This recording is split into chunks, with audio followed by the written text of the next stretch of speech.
প্রধানমন্ত্রী নরেন্দ্র মোদীর এই নাগপুর যাওয়া কি শুধুমাত্র আরএসএস এর আমন্ত্রণে হাসপাতালের শিলান্যাস? বিরোধীরা বলছেন অঙ্কটা এতটা সহজ নয়। লোকসভায় একক সংখ্যাগরিষ্ঠতা হারাবার পর ঘরে বাইরে চাপে মোদী শাহ জুটি। সামনে বিহার এবং বাংলায় ভোট, আর তার আগে সংঘকে পাশে রাখতেই সংঘ স্মরণ বিজেপির, যদিও এই দাবি মানতে নারাজ বিজেপি।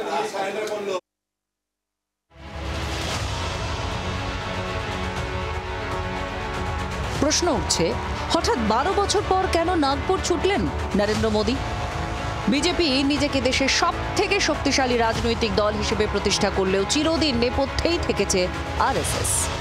রাজনৈতিক বিশ্লেষকরা বলেন এটাই সংঘের কৌশল, সরকার আর সংগঠনকে আলাদা রাখা। তাহলে মোদী জামানায় প্রায় 11 বছর সরকার চালানোর পর ঠিক কি হলো? বিরোধীরা বলছে ব্র্যান্ড মোদী ধাক্কা খেয়ে এবার সংঘের স্মরণে। লোকসভায় বিজেপির ফল তো ভালো হয়নি, ওরা এক সংখ্যাগরিষ্ঠতা পায়নি, ওরা খুব চিন্তিত ছিল। তার মানে আরো বেশি নির্ভরশীল হয়ে পড়ল বিজেপি আরএসএস এর।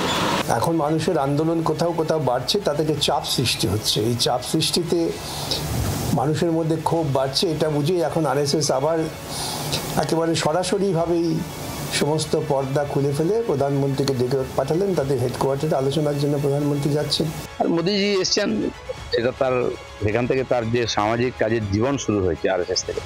তো হেডকোয়ার্টারে যেতেই পারেন, সরসংঘচালকের সঙ্গে দেখা করতে পারেন, এবং কি সংঘের যে নিজস্ব নেটওয়ার্ক সারা দেশে আছে, বিশ্বে আছে, তার যে ফিডব্যাক সেটাও দরকার হতে পারে না। মোদী হ্যাঁ তো মুমকিন হ্যাঁ। গত কয়েক বছর ধরে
নিশ্চুপে কাজ করেছে সংঘ, ফল মিলেছে হাতে নাতে।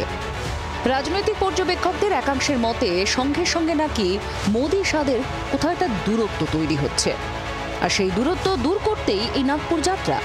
আগামী যে 3টি নির্বাচন আছে, বিহার, কেরালা এবং পশ্চিমবঙ্গ, এই জায়গাগুলিতে আরএসএস বিজেপির সঙ্গে কতটা থাকবে, কতটা তাদের সমর্থন করবে, এইটি একটি গুরুত্বপূর্ণ আলোচনা হতেও পারে বলে মনে করা যেতে পারে, রাজনৈতিক আলোচনা যদি থাকে। মূল প্রয়োজন এখানে দেশের মানুষের কাছে এই আত্মবিশ্বাস পৌঁছে দেয়া যে আরএসএস এবং বিজেপি একসঙ্গেই আছে। শুধুই কি মানভঞ্জন? বিজেপির নতুন সর্বভারতীয় সভাপতি কে হবেন? সূত্রের খবর সেই অঙ্কও ছিল এই সফরের নেপথ্যে। নাগপুরের ভাষণে সংঘকে ঠিক কি চোখে দেখেন তিনি, বারবার সেই বার্তা দিয়েছেন মোদী। সরসংঘ চালক মোহন ভাগবতের ছোট্ট ভাষণেও ছিল সৌজন্যের ছোঁয়া। তাহলে কি মুছে গেল সেই অদৃশ্য ফাটল? বাংলার আওয়াজ, বাঙালির আবেগ, জি 24 ঘন্টা।